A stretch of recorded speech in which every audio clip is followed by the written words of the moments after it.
Балам тамақ жемейді. Паразиттен болуы мүмкін бе? Тамақ жемейтін бала ынжық, қырсық болмауы мүмкін. Жалпы достар, қараңыздар. Паразиттер адамның ағзасына түскен кезде, әсіресе астрица, аскарида, бұлар адамның ағзасында ұйқы безінің ферменттерін барынша басуға антифермент бөліп отырады.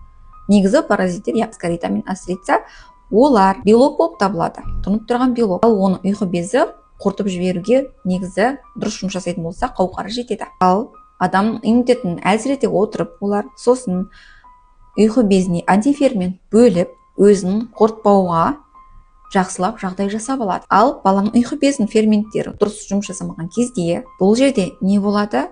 Міндетті түрде бала тамақ жеген кезде дискомфорт болады. Оған қосымша баланың асқазан тозғышылдығы төмен болатын болса, өтінде тағын мәселе болатын болса, өт қоюлығы өте дұрыс бөлінбейді. Бұл кезде де балада дискомфорт бола отырып, баланың тамаққа тәбеті тартпайды. Алдымен анықтау керек, мамалар. Бала не себепті ет жемейді? Бала не себепті тамақ жемейді? Неге қырсығып жатыр? Бәлкім паразиттен болуы мүмкін. Міндетті түрде диагностика жасатып, өздеріңіздің емдеуші дәрігерлеріңізді міндетті түрде қаратып алыңыздар. Ақпарат пайдалы болса, достар, міндетті түрде қолдап кетіңіз.